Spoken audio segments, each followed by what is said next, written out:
Right.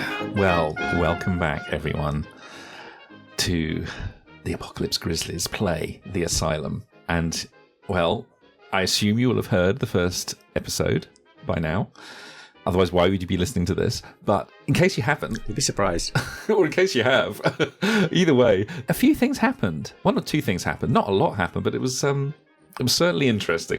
So, yeah, welcome back, everyone. Welcome back, gang. And, yeah, we return to the small, leafy town of Greenwood, Maine. Population 2,000. We'll see how many we can knock off that number. Yeah, you'll be crossing out that number.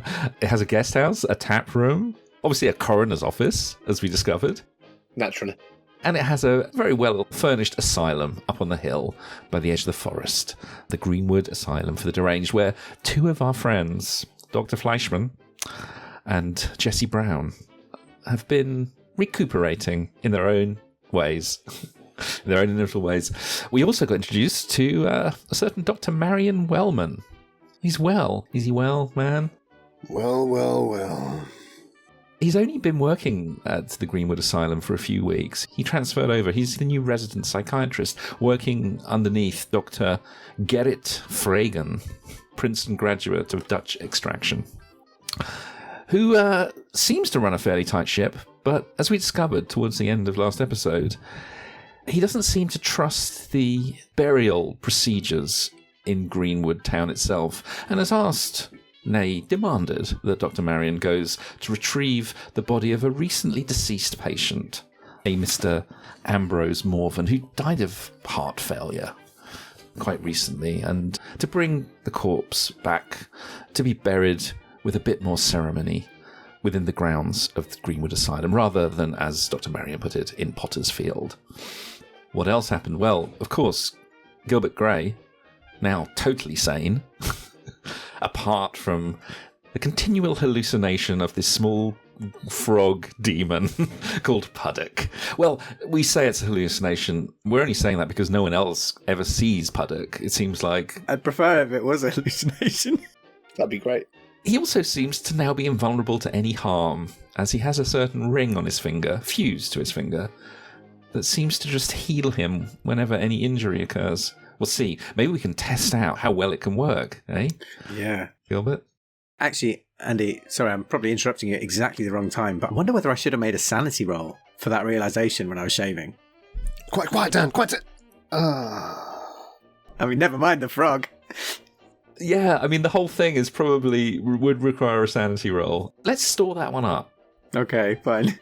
Let's keep that one in the back pocket for a good moment. For a rainy day. For a rainy day. Keep a note. You owe me one sanity roll. Okay, good. So, yeah, green frog demon, invulnerable, ring fused to finger. Gilbert is fine, frankly.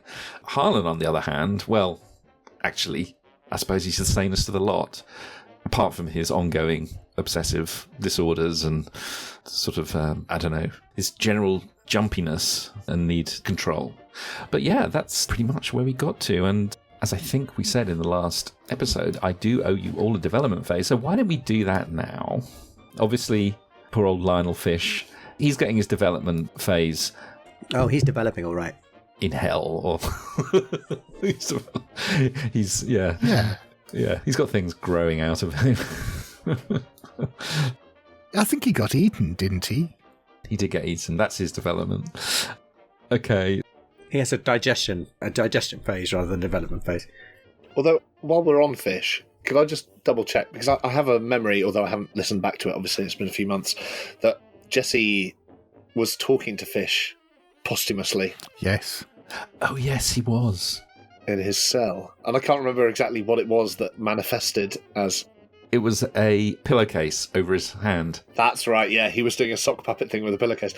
Just wanted to reintroduce that concept. Oh, no, we definitely need that. Fish rides again. Gilbert Gray, would you like to... Yeah. So, firearms. Let's have a look at this. Oh, hang on. Yep. Ooh. Fail. That's good. Perhaps not good for anyone around you, but good for you. While I'm practicing. 4. You're above average. Am I doing this right? Yeah. I'll pop that up. Okay, first. Oh, you were at 50, so just wanted to check on your character sheet, because once you hit 50, your other firearm skills should go up. Yeah, so actually you should have 35 in rifle shotgun. Because when you hit 50, all your firearm skills go up by 10. Oh, well, that was bought, though. That wasn't a boost. No, I think even if it's at 50, you should have had 30. I just never looked. But yeah, you should have 35. I did not know that. Yeah. When you get to 90, it goes up by another 10. If you get to 90. Okay, let's check out my first aid. That's a big if. A success on my first aid, unfortunately. My listen. Success. Yeah, this is when I get good at rolling. Medicine. Aha, fail. Excellent. That was good. That's a D10 on that. 5, lovely. Okay. 55 medicine. Natural world. Oh, no, they're good. Psychology. Yes, lovely. Oh, yes. Improve your psychology by 9. 9. Oof. I think that makes total sense, given what you've been through. 43, I think that puts me on. I think the way this manifests is that Puddock's continually whispering in your ear about people's true motives. That's it. Oh, I love it, Andy. Right, okay, spot hidden. Yes. Excellent. This is probably Puddock looking at things for me. 3. Oh. That's okay.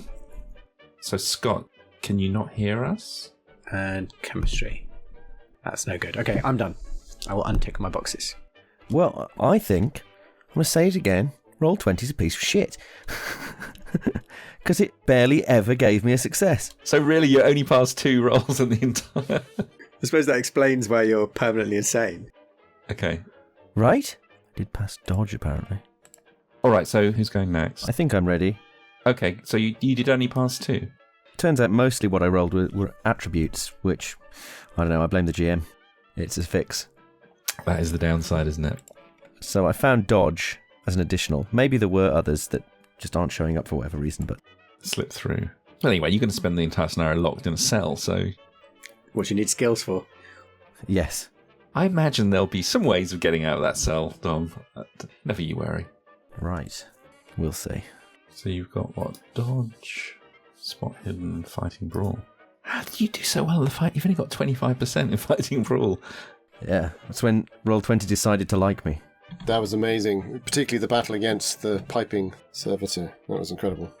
That basically saved the party, though, man. I think I spent luck like crazy. That did. Yeah, I'm on 20 luck, so I spent luck like it was going out of fashion. Oh, yeah. I actually gave everyone a bit of luck back as a result of the time passing. Thank you very much. So, Dom, are you going to... Are you sure my luck says 20? Yeah. You were on 8, I think, at the end. Jesus Christ. Wow. Okay, so if you just roll for your 3 then, Dom. Purple die or green die? Green. Green. Dodge. Yes, look at that. Dodge has improved. Oh, hello. Is that a D10? That's a D10. Wow. 10? Oh, Roll20 heard what I had to say about it. They just offered you a fail. Roll20 took offence at what you were saying and said, I'll show him. Yes, you will continue failing all your rolls. I know you just told me this, but was it purple or green? It was green, It's wasn't green, yeah. So, wow, fighting brawl as well. Oh, lovely. Another D10. Here we go. Yeah. Oh. 2. After all that amazing fighting. Just 2, sadly. You passed 3 really low score attributes. Okay, and spot hidden as well. Spot hidden, lovely. Come on. You are continuing to fail all your rolls, so even though spot... Okay, great. So, yeah, you improve a few of your skills by a bit. Not bad. I had a major wound. I take it that's resolved, is it? That's resolved, yes. Yeah, great. My kneecap's better. Yeah, perhaps a limp. So the asylum's not that bad. Yeah. They're healing us, right? Yeah. So, Jesse, what about you? I'm looking at your character sheet and there's no ticks on it. No, likewise. The ones I can remember are track. While he's doing that, I'll talk us through what I'm going to mess up. Because I'm keen to learn, but I'm old and bitter. So, my fighting brawl, what did I learn from watching Fleischman take that thing from another dimension down with a couple of sickles? Let's find out. Oh, I did learn something. I learned something. You did learn something. I wasn't expecting that, so now I have to move things over. God damn it. Okay, 1d10, here we go. That's a 5. That's solid. Okay, that's good. Not bad.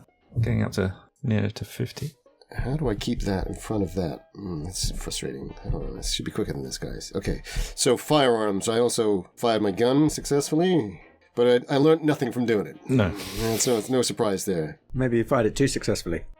First aid, I managed not to kill someone when I was trying to help them. Possibly myself. And I learned something from that, so let's see what I learned from that. Yes, it was Gray who did the... I didn't learn much from you, Gray. Didn't learn much. But I didn't kill you. No, that's because you were watching Gray when he was, like, breaking one of your ribs whilst trying to first aid you. Yeah. Oh, exactly. Surely you can't get any more intimidating than you already are. Famously, I tried to intimidate a man straight off and I failed. So let's see if we... This is an extreme success. Completely wasted. Yeah, I had a success on my Intimidate, but I'm pretty sure it was a push, so I didn't tick it. Okay. That's very honest of you. Honest of you, Gray. No. For a crook, you're real honest. My listen, I did improve my listen, which is good, because I was cloth-eared quite a lot of the time. I could do with a bonus there. Let's see what I get. A 9! Ah, that's good. I'm going to have to add these in post, by the way. I'm not actually adding them as I go. I'll do that in a second. You passed the natural world roll. I was in the clearing. I was looking for those bears, the bears in the woods. Not to be confused with a New Zealand joke. Natural world. Surely, with a 10 rank in natural world, if I pass this, oh thank God. That would have been roll 20 at its absolute worst. 10! Yes! I spent a lot of time in the natural world then. Look at that. You've doubled your ability in natural world. I'm a superhero now. This is magnificent. Don't say that. I'll be dead within minutes. Okay. Natural psychology. There was a lot going on. I learned a lot about my fellow men, but not enough to actually learn anything. Okay, failed that. And you spent a lot of time on that horse. I can't remember the name anymore. Daisy, was it? No, I can't remember. Sally. Oh, poor Sally, yeah. I'd remember Daisy. Oh, yeah. One of your exes, isn't it, Joseph? In real life, it's one of Joseph's. So that's an extreme gain, yeah? When people roll a fumble, I have my own house rule. You get 10 for that. Sweet. Which makes sense. She nearly killed me. Yeah. And I think I've learned... I thought I knew everything there was to know about riding, and I was very, very wrong. So yeah, that sort of makes sense. And finally... You're now a little more. Finally, spot hidden. There was quite a lot of spotting hidden going on, which I've also failed. Look at this. I've got some nice games. You've done some proper gaining. We are going to be a crack team. A 3. Okay. That's like 1, 2, 3, 4, 5, 6 improvements. I've never seen that before. Normally, people just totally screw up. And out of those 6, there's 2 10s and a 9, right? You did well, guys. I did go well. You did well. All right. Quite a lot of good it'll do us. Dannon, are you got your... Yes, I'm almost at the end of this spreadsheet. He's a lot of successes. What did you do on your Sunday night? No, most of them are failures, but yeah. What wonderful entertainment for the listeners. Yes. Are you sitting comfortably? Then I'll continue. Now I'll go through a spreadsheet. Yes. Oh, dodge. That sounds good. Yeah. Wait, no, that doesn't... I mean, yeah, anyway. Midlothian 2. I think that's me. Dodge, is it? Queen of the South. Viking. Southwesterly. Yeah. From Dogger, southwesterly strong. Veering. Beg your pardon? Let's just go with that. I don't need any more. Really? You must have passed more than one skill. No, I've got a few there. That's fine. Okay. So, let me get on the old roll 20. So, first one, track. I succeeded on that a few times. So I'll just roll track. And we're going green, right? We're going green. Boosh. Unlucky. Oh dear. Well, your tracks... Oh, by 2. Never mind. Listen. Let's go listen. Oh, don't tick it, you bastard. There we go. Oh, yeah. Look at that. Was that good? Yeah. I've got too many screens up. Yeah, you get a D10 for your listen. Luck, that doesn't upgrade in the same way. Stealth, here we are. A success on stealth. Oh dear. What can you do, eh? Strength, again, not necessary. Ride, there we go. Let's have a little look. Come on, ride. Oh dear. No. And what's the last one? Dodge. Oh no. This will be... Oh no. No. So you just need to roll a d10 for your listen. Harlan got all the luck. Sorry, man. Oh yeah. Listen. D10. Harlan got all the luck. And on that note, I will let everyone make a luck refresh as well. So everyone make a luck roll. And if you fail, you get a D10. I've succeeded. That's Hey. Okay. Tom and Dan both in. 5 for me. Yeah. Nice. 3 for me. 3. just creeping up. Luck, is it? Let's have a little go. So Scott, wow. And again, a fumble, so you get the full 10. That's my rule. Look at that. He always was lucky, Jesse. Oh, quite happy with my character sheet now. Especially since I got rid of that kidney disease. Could be worse. Scott, I think given that you're a new character, you'll get a luck refresh soon, but I don't think you need one right now, probably. Yeah, I can live with that one. You can live with that one. So, where should we start? We've got a number of... Sorry, was that minus 10 on luck? Plus 10. Oh, plus 10. Oh, yeah. No, I don't take away luck for that. That would be really mean. No, you get 10. You're up to 73. Okay, lovely. Okay, so is everyone good? Yeah. Just about. All right. So, I'm tempted to start with Scott.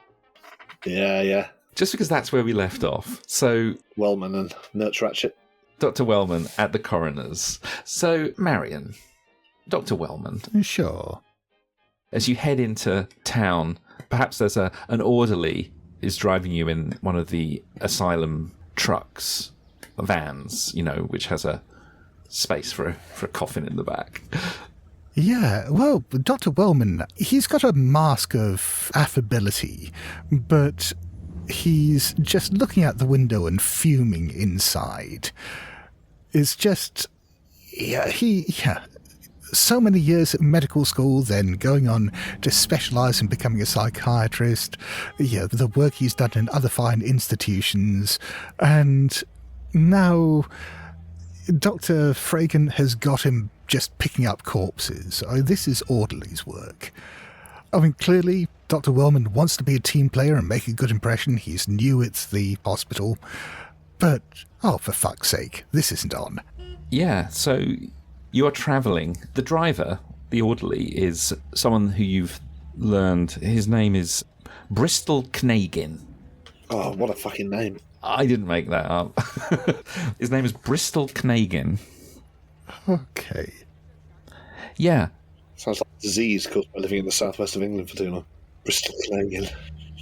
And he's another one of these sort of slightly grubby, unsavoury types that you don't quite understand why Fragan insists on hiring all of these people. They all seem to be of a type. You haven't really discovered much about them. Apart from the receptionist, the rather repulsive, coarse-skinned girl, Charity Bellow. She hasn't exactly got that receptionist personality that you've come to expect from a good establishment. No matter how well-respected Dr. Fragan is, you don't quite get why he hires such insalubrious types. I can only assume that this is a small town and there isn't necessarily the pool of staff to draw upon for these menial positions that you would get in a big city. So he's clearly dealing with whatever he can get. It's unfortunate, but yeah, you have to work with what you have. Yes. And that morning that you got up a bit early from your apartments in the asylum and saw that repulsive girl, Charity, come out of Fragan's quarters, adjusting her rumpled clothing, left you feeling a little bit grubby to have witnessed that. But on the other hand, Dr. Wellman has been working in asylums for 20 years. This is far from the worst thing that he's seen, and he doesn't want to make waves, he doesn't want to spread gossip. But on the other hand, if there's ever any personal difficulties with Dr. Fragan, this might make useful ammunition. Of course. And as you trundle into town, Bristol says to you, "So where you come from then? You not local?" What gave it away? He says, "The doctor only hires local people, that's so he said." Well, I suppose there aren't many psychiatrists in Greenwood. All right, that's a good point. Good, I'm glad it passes muster. and he says, "Okay, well, we're nearly there. I'll wait for you outside. I don't like going in that place. Smells bad." Well, Dr. Wellman bites down a response about, "I'm sure they feel the same way about you," but instead he says, "No, you will be coming in with me because I am not going to carry that body out single-handedly." He kind of grumbles a bit and then says, "Oh, I suppose so. Can I just say, that is a sublime piece of role-playing that Scott's just pulled off there, because that's the kind of thing I would not think of every day of the goddamn week. Yeah. And yet that made it look like it was effortlessly characterful. Just bravo. I mean... You will be coming in. I'm big fan. Of course. Shit, I've got to start thinking like that, guys. The master at work. Exactly. The master at work, Andy. Thank you. That's exactly what I'm saying. No pressure. Don't fuck it up. No pressure. So he pulls up outside the coroner's office. And yeah, the nameplate on the door says Dr. Mike Hanover. He drags his feet a bit, but he goes in after you. And when you go in, Dr. Wellman, you get the whiff of formaldehyde and only just masking the smell of slightly decomposing corpses coming from the cold room. I will smile at Kneigen and say, oh, this takes me right back to medical school. He makes a face at you, and he kind of hawks up some phlegm, and he's about to kind of spit on the floor, and then he thinks better of it and just swallows it down. Oh, fuck off. That's worse than the celestial horror for me. Can't be having that. Kill this guy. The sound of his rasping throat clearing, the dozing form of Dr. Mike Hanover kind of starts up from his chair where he's been leaning back, snoring away. And he says, "Oh, well, I'm sorry. I didn't realize. You're that new doctor up at the asylum, ain't you?" Yes, Dr. Marion Wellman. Sorry to disturb you. You were sleeping like the dead there. I had a late night. I was working late here. Anyway, Gets up and kind of brushes himself down. He says, pleased to meet you. I'm Mike Hanover, the town doctor, coroner, take care of. And as he introduces himself, you get this overpowering wave of whiskey on his sour breath. Ignore that. And is it normal for the town doctor to also serve as coroner in communities like this? He says, well, it's a small town, and, well, yeah, it's, I suppose so. It just seems like a conflict of interest that at any time you lose a patient, it could be seen as drumming up business. Well, that's a mighty strange way to look at it, sir, but no, I suppose. Look, I took my Hippocratic oath, same as you. Good, glad to hear it. Now, I suppose you come for Mr. Morven, yeah? Yes, Mr. Morven. Yes, the poor unfortunate Mr. Morven. You haven't embalmed him, have you? Well, I hadn't quite got round to it. It was, like I said, it was a busy day yesterday. I was, yeah. Oh, no. This is no criticism at all on my part. Dr. Fragan was very keen that we conduct any embalming ourselves up at the asylum. Right. And it'll be the usual arrangement, will it? Like the other times? Yes. Of course. Start counting out the bills and say, yes, like the other times. How often does this kind of thing happen? I'm new at the asylum, and obviously I just want to be prepared for every eventuality. Is this a regular occurrence then? Well, it's funny you should say that, Dr. Wellman, because, look, it's not for me to judge. I guess you could just call it a run of bad luck or something. I'm sorry, you're the town coroner. It is precisely for you to judge. That is the very essence of your job. Couldn't possibly say. Well, now you put it that way, I guess you're right. But no, what I mean is, everything was above board. But heart attack, stroke, rapid onset of lung cancer, all 5 of them. But the fact they all came in the last 2 months is just a bit, a bit straight. 2 months? 5 in 2 months? Yes, well... That's a significant portion of our patients. 5? Yeah, well, like I said, a bad run of luck. I mean, that's more than passed away these past 15 years. I suppose. I believe, if I count back, I think only like 3 or 4 died before this recent run. And that's in 15 years. I suppose there will always be statistical anomalies, and the patients are sedentary, and a fair number of them are elderly, so maybe it's not that anomalous, but You have examined these bodies yourselves, have you? And just for the sake of appearance and propriety, made sure that the causes of death are consistent with what has been reported? Well, of course I have, Dr. Wellman. I mean, are you casting aspersions on my professionalism now? No, I am simply pointing out that you are being paid handsomely by the asylum to perhaps conduct your business in a way that you would not ordinarily do so, and I just wondered what that payment covered in terms of discretion, whether it was simply for the return of the body or whether it was for certain guaranteed results upon the coroner's report. He squints at you and he says, I'm not exactly sure what you're driving at, Dr. Wellman, but... Neither am I, actually, but let's see where this takes us. I swear on everything that I hold dear that these 5 men, they all died of natural causes. Like I said, heart attack, stroke, and one was riddled with cancer, all the way up and down that body. I'm surprised he lasted as long as he did. He was a walking tumour, you could call him. Yes, I probably wouldn't call him that myself, but then again, I'm not a coroner. Well, look, the money is just to cover the additional expenses, you could call it. Of course. And none of them had family. None of these 5 had family. And I think Dr. Fragan is very thoughtful, really. Yes. To let them be buried up there on that beautiful grounds of his. Yes, I'm sure they'll be very happy there. He says, well, look, we can't be standing around here gossiping all day, gabbing all day. Well, you need to take possession. That thing is getting a bit ripe. Oh, joy. Kneigen, I believe this one's yours.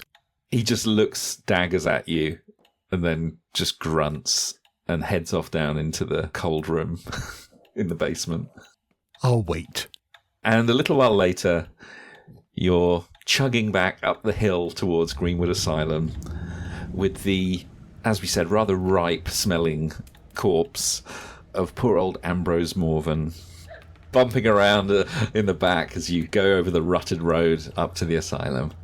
It's a cold day, but I shan't begrudge Kneigen winding the windows down. Wonderful. Cut to a council office in Maine, 1974, Bangor City. Say, Don, should we review that thing that we've got going where the coroner's also the local general practitioner? I'm still obsessed with this idea about the frog. I just think we need to focus on the frog. I think that's where the money is. Okay, fine. I'll just shelve that. Yeah, we'll come back to it. I mean, I'm sure there's a market for it, but at the moment, frogs are big. Love frogs. Maybe they could do the coronary duties, too. Now you're talking. Maybe we could put that in the show. Oh, God, Kermit the coroner. Who to turn to next? I think it's got to be Gray and Blake, Harlan and Gilbert, really. So we were sitting there in Amanda's Rest, having your eggs and grits, whatever it is, biscuits, gravy. Deviled eggs. Yeah, I mean, what's a typical Maine breakfast? I don't know, raccoon. Lobster. And yeah, you're looking with perhaps interest at the sight of the Greenwood Asylum truck parked outside the coroner's office and a rather burly man pushing a gurney with a coffin on it, followed by a small and a rather fussy little man overseeing the whole thing, pointing a lot and giving instructions. Exactly. Yeah, and a burly man slides the coffin off the gurney into the back of the truck, and then they set off up the road in the direction of the asylum. Looks like the asylum's busy. Yeah, I wonder whether we should head up there sooner rather than later. It's kind of spooked me, seeing a corpse headed up there. Probably wise. It strikes me that you saying that you might be looking for work pretty soon. I think I might be looking for work pretty soon. Hopefully Jesse's up for it too. Uh-huh. Just about got one last week's worth of wages to spend here, and then I gotta go look for some work. Might even ask me up at the asylum whether they've got anything on their books. A man like me could be useful. And since I mentioned it, since we worked together once already, you might be useful too. You don't want a sideline.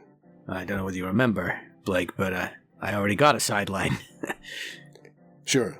I think I could do without any more. I want to get back into the classroom and kind of straighten out. Young minds. That's where it's at. Lord knows, young minds. He pats his jacket pocket when he says that. A thing that he's done a number of times. Keeps his wallet there. Well now, let's get on up for visiting hours, I guess. You know when you said about leaving, you know what it called to mind? Go on. Fish. Last time I saw him. Yeah. Well, technically I didn't really see him, I just saw the heels of his shoes running into the dark. Yeah, I try not to think about that son of a bitch. I got a hell of a time getting that image out of my head. Those souls of his running off, and the sounds that followed. Yeah, listen, can we not talk about fish? Sorry, let's not talk about Lionel, let's not talk about him. I just, can't help feeling, I hate to say it, but I guess I'm kind of a little bit guilty for pulling him into all that. No. He was trying to go straight, I know. It's true. He made his choices. Maybe in his own strange way he did go straight right at the end there. Yeah, maybe, but you're right, he made his own choices. He ended up where he was always going to end up, or... Come on, let's head up to that asylum. He's always going to end up underground, being crushed by a... I don't know, I got confused there. No, I understand. All right. Well, give me 1 second, and I... Listen, did you and I always have the same voice, or did we kind of... I think I slightly gravitated towards yours. And maybe I gravitated back towards you. No, you sound the same to me, but I... Do I? I never knew that Gray would be quite so butch, that's all I'm saying. No, well, it wasn't. It happened very suddenly. Yeah, well, it works. It works for me. Yeah, it wasn't a problem when you had a different partner. Yeah, that's true. And I gently punch you on the arm. Ow! Sorry. As I watch the tiny indentation instantly fill back up again, I've left. Yeah. It's not just his body that repairs, his clothing also. His clothes. Like small tears instantly knit themselves. As I stand up from my seat, immediately my jacket looks like it's pressed. It hasn't got that sort of wrinkle that it should have sat on a seat. You been doing calisthenics? My hand hurts. Jesus. No, but I did go to this really interesting meeting the other day about this new religion. Turns out there's lizard people. You heard about it? Oh yeah, I've heard about that. Dianetics, tell me all about it on the way up. So... You wouldn't have a vehicle, I guess. Walk over to Shatterhand. No, I'm not actually suggesting that. No. Shatterhand is going to have the best time in this scenario out of all of you, clearly. He's out to pasture. He's very happy. Do you promise a monologue? Life as Shatterhand. Life. Oh, yeah. Well, maybe Danan should deliver that, I don't know. It's for the Patreon. So... You go to the corner where the cab is always waiting. There's this one cab in Greenwood, and it never seems to be taking people anywhere because it's always sitting on this particular corner by the boarding house. And yeah, you can get in and head up to the asylum. Perfect. Yeah, and as you're sitting in the cab, over the noise of the engine and you got the windows down a little bit. There's a bit of wind coming in. Gilbert, of course, you hear your friend's voice. Gilbert, you gotta be careful, Gilbert. I think you might be running your mouth a little bit. All right, I get it. You can't say anything. Because Harlan's here, isn't he? Your good friend Harlan. You are my sunshine, my only sunshine. Make me happy. When skies are grey, you'll never know, dear, how much I love you, so never take my sunshine away. That's right, Gilbert. You can sing to me. I like being sung to. But now, why don't you just listen up for a minute? Maybe you can nod if you understand what I'm saying. A little bit of nodding. No one worries about a man nodding in the back of a car, do they? Look momentarily puzzled as to, should I nod or shake my head to that? I nod my head and go, no. He says, Now, we don't want Harlan getting suspicious. Otherwise, well, who knows what we're going to have to do, eh? I mean, we don't want anything to happen to Harlan now, do we? You are my sunshine, my only sunshine. the cab driver joins in as well with the song. You make me happy when skies are gray. You'll never know, dear, how much I love you. Please don't take my sunshine away. Oh, please don't take my sunshine, don't take my sunshine, don't take my sunshine away. They have a barbershop competition here, do they? I feel like we could enter. What do you say, fellas? You just need a fourth man. Jesse's got a fine voice on him. That's true, yeah. Better to have another man than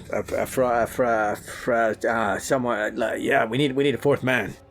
Well, Gilbert, I'm a bit hurt you wouldn't want me singing in your little band, but either way, I'm going to pop off again for a bit. I just wanted to tell you, there's some things you can find out up at that asylum that might be very useful for both of us.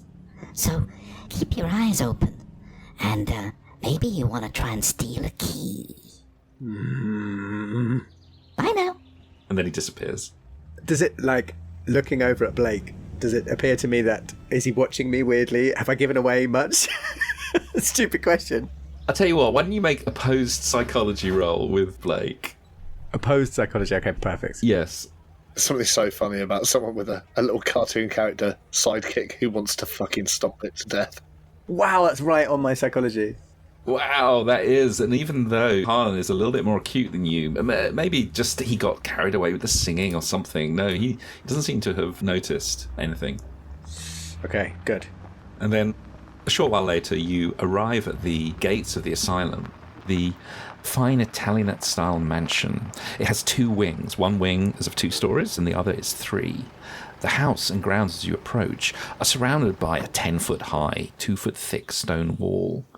And the cab pulls up outside the heavily barred and locked front gate. And as you get out and approach, you see that there's a sound tube hanging from one of the gateposts. Very modern, newfangled. A sound tube, did you say? Yes, it's one of those things to speak into. Ah, okay. Yes. Mr. Harlan Blake and Mr. Gray to see a patient by the name of Jesse Brown. And a young woman's voice comes back. Who's that you come to see? That would be Mr. Brown. His name is Jesse. Jesse Brown. Jesse Brown. That's right. Right.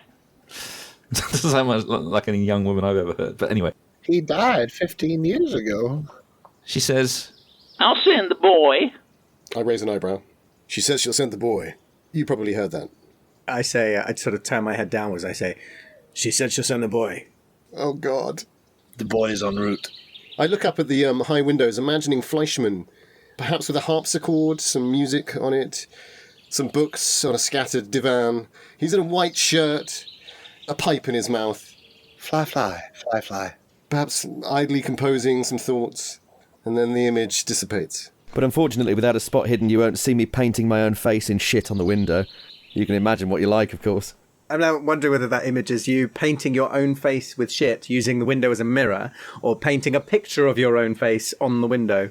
Or both. yes. Well, I think that would depend on the degree of your spot hidden, wouldn't it? Which is better? I'm just wondering what he's painting, whether it's like a child getting their face painted in the Fate and it's like tiger stripes or whiskers or something. Yeah. Camouflage. Just... Or whether it's more like a mud mask. Yeah. A tree, maybe a tree. A 3-legged tree with tendrils coming up through his hair. You see through the gates, the front door to the asylum opens, and this hulking man comes out. Not the same man you saw earlier, another hulking man. He's got a receding jaw and forehead, and a sullen expression. I think there's a theme here, right? There's a theme. Yeah. He's got a sullen expression, and as he approaches, you see that he has coarse, large-pored skin. Ooh. Yeah. Like he's maybe had smallpox or something when he was a kid. He has these sort of divots all over his skin. But he does look human. Yes, I mean, essentially, yes, he is human. I'm not asking that question. I would never ask that question. Yeah, fair enough. I suppose, given the reverse evolutionary fun and games you had, I mean, maybe that's something. But no, he definitely looks, he doesn't look like one of those types. He just looks, dare I say it, somewhat inbred. Let's put it that way. Somewhat inbred. But then this is the backwoods of Maine we're talking about here, so perhaps that's not so unusual. Well, I couldn't possibly comment, Andy, but you'll have that on your conscience. Yeah, I'll cut that. No. Or not, as the case may be. Does his name badge say S. King on it? You'll find out in a minute, maybe. Anyway, he approaches the gate and he unlocks it, and then just with this squealing noise, the gate opens up and you are granted access to the grounds of the Greenwood Asylum. And once you enter, it's actually very beautiful inside. The front grounds have got sculptured hedges, trees, beautifully manicured trees, numerous benches, with some inmates sitting on them, and a fountain. And in fact, let us say that Jesse, actually, he's getting a bit of air. He's been allowed out into the grounds. Yeah. And you see him sitting on a bench. And there's a young man standing near him, making strange, gestures, as if he's directing traffic in front of him. I raise my derby hat to him, my derby bowler. But I do, just out of the corner of my mouth, I say to Gilbert, I say, nice to see they've got Skowhegan's finest tending the place. Or maybe that's Portland.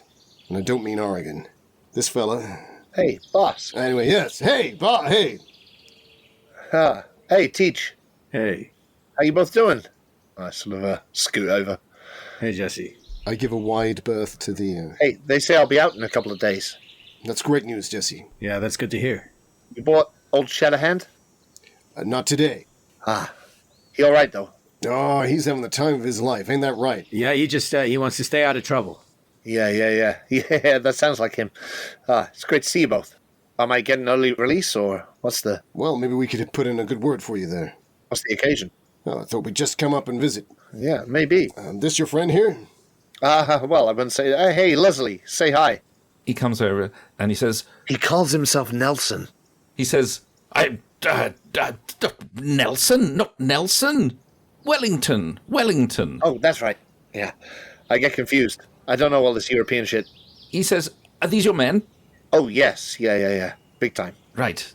Not quite enough for a company, but I guess we have to start somewhere. Now, you two, can you take the flanks? Just say yes. Yes, I suppose we can take the flanks. Sure can. Right.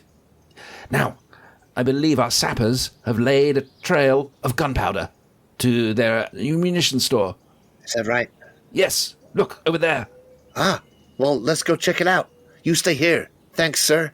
And I sort of try and lead Harlan and Gilbert away from him slightly, as if we're following his orders. He says, no, that direction. Oh, just over here? Great. Righty-ho. And you do notice, actually, he's not completely delusional, because there is this quite visible... There is a war happening just over to the left. Tens of thousands of French troops. Yeah, suddenly the cavalry ride through. I guess given that it's winter, maybe there's a thin dusting of snow or something, but against the pale ground, you do see a quite distinctive line of kind of black, powdery material going to a hatch, to a cellar door at the side of the building where he's pointing. Whoa. The fuck? I'd like to have a little examine of this dust. My first assumption is that it's going to be coal dust. It's going towards the cellar door, but what might I be able to infer, as a chemist, about this substance? Yeah, so you're at liberty to walk over. No one's, directing your movements or anything. You walk over to the side and maybe crouching down, you pick up some of this stuff. And yeah, it is. It's just coal dust leading to a coal cellar or coal chute of some kind. Here, Leslie, where'd you get the coal for this? This is crazy. Hey, boss, Harlan. Hey, Teach, what's going on? I've not seen this hatch before. Well, it's, I assume someone's... What, you want me, I should distract some of the orderlies so you can have a look? I think that's probably a particularly bad idea, actually, Jesse. Seeing you're going to be getting out in a couple of days, I think maybe... Oh, yeah. Good point. The orderly, who's obviously a bit dense, has been walking back to the front door of the asylum, assuming that you were following behind. And he's just kind of continued walking. And then at this point, he sort of turns around and goes, "Whoa." And then he sees you, and he starts walking back towards you, kind of beckoning. Hey, Uriah, everything's good. Don't worry. You actually know the name. Uriah's not bad. You do know the name of this orderly. Oh, yeah. Jesse, because he's actually the handyman as well as an orderly. I got you. And his name is Standish Schlecht. Hey, Standish, don't be so standoffish. Say hello to my friends. We're just catching up. Don't you be poking about here. You need to come in now. Yeah, you're right. Oh, look, a butterfly. And I run around him 3 times and distract him. Miss Bellow says you had to go up to the security wing to meet the nutty one. Oh, Fleischman. Dr. Fleischman. Oh, the nuts one. Yeah. I don't know about you. You shouldn't be going. Maybe the visitor. I don't know if that's allowed. I don't know if that's... No. They said I should go with them. Oh, really? Yeah. Okay. Come on, guys. Is this usually how it works here, Jesse? Yeah, it's like the spirit of Lionel the fish lives on. What the hell's going on? I don't know. I can't keep up. I heard that phrase, the lunatics had taken over the asylum, but I thought it was more a turn of phrase rather than an accurate description of things that were going on up in Maine. No, we got this place locked down. Well, that's good to hear, I guess. Did Gray get a look at that trail before we were interrupted? Oh, yeah, the trapdoor. I felt like there was a moment. There was a moment. But, well, I mean, it's just a coal cellar, obviously. But the trail itself, did it look like coal? Yeah, apparently it was. Sorry, I was so busy thinking about ways in which we could fend people off without looking too mad, too late. Yeah, so it goes to the cellar in one direction, and in the other direction it goes... It just trails off in the middle of the lawn. Okay. Which is, it is a bit odd. It's like... And not back to where Leslie was? No, it was just off to the side of the asylum. And so a little while later, you're taken up to the secure visiting room on the second floor, and Dr. Marion Wellman, that neatly dressed, fussy-looking little man who you earlier saw loading a coffin into the back of the asylum van, emerges from the heavily bolted, armoured door, accompanied by your friend Dr. Fleischman, and it's visiting time. Ah, Dr. Fleischman, your friends are here. Marvellous, marvellous. Which friends as is? Fleischman, come on, you can't pretend you don't recognize us. I recognize you, yeah. Gray, Gilbert Gray. These are the people who left me for dead outside that house. I remember certain details. That's not how I remember it, but... Well, what brings you all the way to... Well, perhaps that's why you're in an asylum. Perhaps in a roundabout kind of way it is, yeah. Dr. Wellman, there's been something of a misunderstanding. I'm sorry, I misunderstood. Your name must be spelt with an O, not an A. A simple mistake. Any man can make it. Pleasure to meet you. I put my hand out. Yes, you wouldn't be the first to make that mistake, and I'm sure you won't be the last. I come from a long line of Marions. Dr. Wellman, I'm not sure if you've seen my notes, but Herr Blake here is obsessive-compulsive. I think I've written that down. That's true. Very well. Hey, what am I? I was given a... I don't know who you're... I'm sorry, have we met? Yeah, see? We went there. The Skinwalkers. And I start talking and then sort of remember that I'm about to be released. Whoa, Jesse, I think... Mr. Brown, can I stop you, please? We are not going to feed Dr. Fleischman's delusions any further, please. No. We're making good progress with him. You don't want to set your friend back, do you? Let me help you out here, Fleischman. This might jog your memory. You'll remember me. You felt I had anger management issues that stemmed from an unhealthy relationship with my mother. Is that triggering anything with you? It sounds like it's triggering something with you. You haven't let it go, have you? Oh, well, yeah. Very good. Throughout this entire sequence... I certainly am... I haven't thought about your mother once this whole time. No, well, if you had, then there'd be hell to pay. A series of pomades and talcs are being applied vigorously. My moustache is being combed. Are you making notes, Wellman? I'm sure you are making notes. Oh, so many notes. I think I've just started up 2 new files. Blake, we gotta keep a hold of ourselves, otherwise we're not gonna get out of here. You're right. I love this. You're all going to end up... It's not going to be the two of them getting out. It's the other two being committed. I think that's much more likely. When Gilbert says that, can I do a psychology roll on him? Yeah, sure. You can make any kind of roll you want. See if I notice that he might not be talking to us. A hard success. Goodness me. I'm going to tick my box. Mustn't forget. I feel like I should be rolling as well. What, sanity? Yes, yeah, that may follow, but no, psychology here, I think. Yes, yeah. I am definitely not becoming psychologically aware of other people at this particular point. I'm just coping. You're fine, I rolled a 96, so... Oh boy, okay. Yeah, there's too much going on. Yes. Sorry, I must have missed what Dan said. Were you talking to your pal? No, I wasn't. I was talking to my real-life pal, Blake. But I think it's probably... The way you turned your head made me think you were talking to the frog. An unconscious tell.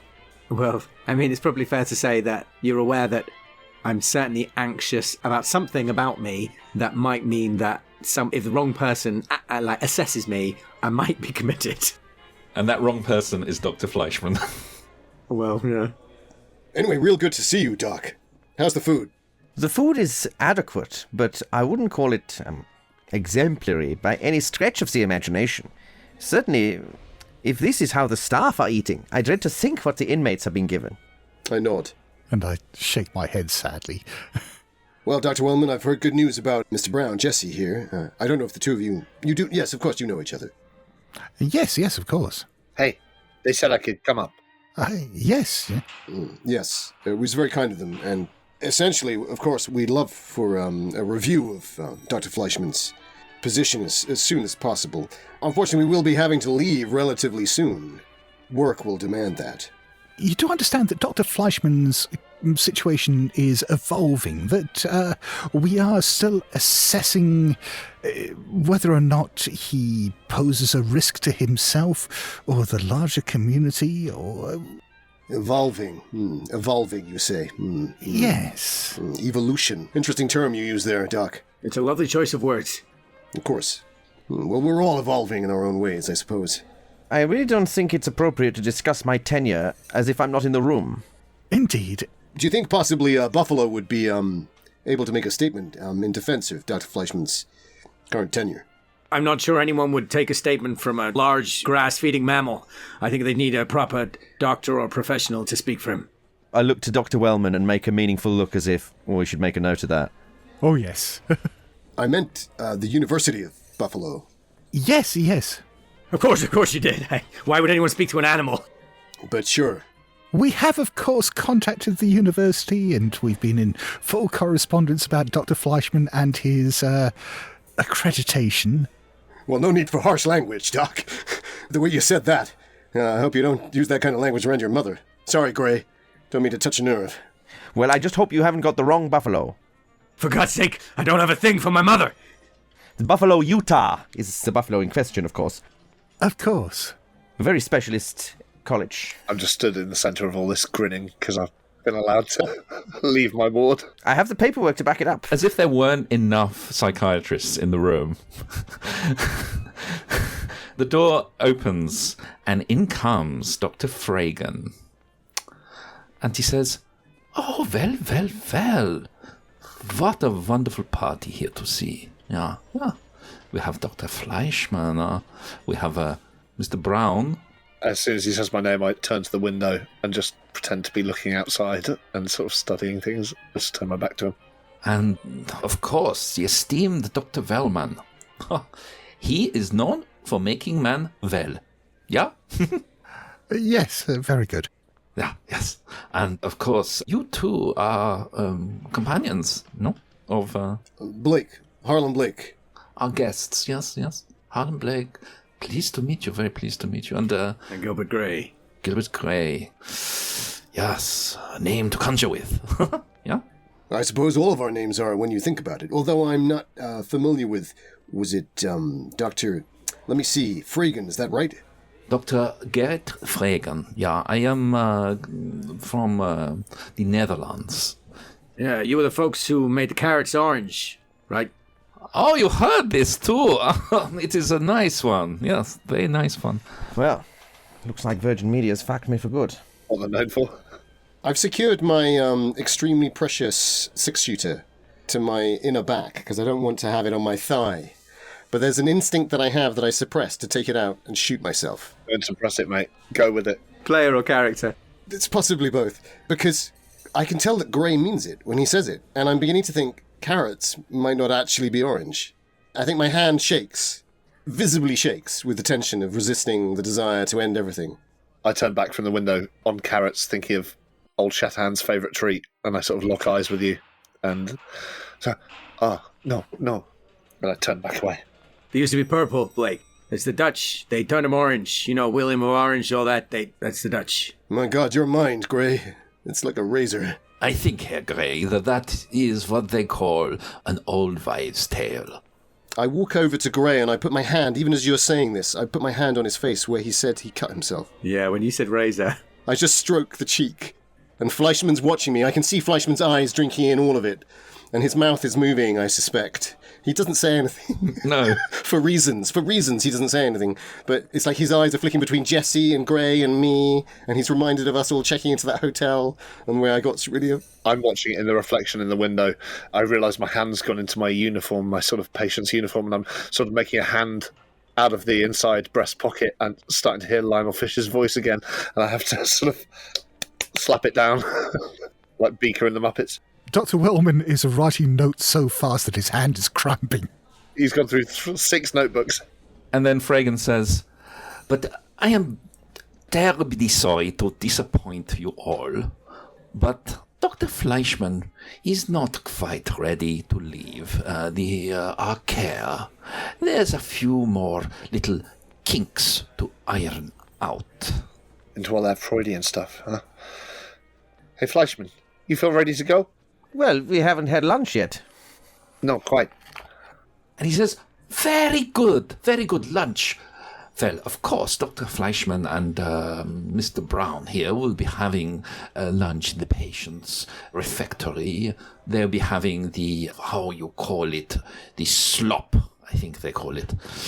It's very nutritious. But the rest of you, I will be more than happy to have you for lunch in my quarters. Is that the right expression? I hope not. I think it's have you over for lunch. New. That's it. Yes, my English is still somewhat a little rusty, especially with these colloquialisms. But afterwards, perhaps a tour of the facility. I am very proud of what we have achieved here. You will join me and Dr. Wellman on the tour. That would be most kind. I'd like to report back to the Lanes regarding, well, everything that they've done that's been so kind in relation to this fine establishment. Indeed we will. and then Fragan clicks his fingers, and 2 more big orderlies come in and escort Brown and Fleischman back to their cells. Hey, I'll see you guys later. Yeah, on the tour, you can see I've invented a game. We use lint and... See you later, Jesse. Bye. And as the door clangs, the curtain closes on another wonderful episode of the Asylum. And thank you all. You are exceeding all expectations. I hate to think where your expectations were. I knew the lunacy was there, but you're all bringing it. And thank you very, very much. Thank God for Wellman. What a pleasure. He's our only hope. Thank you all.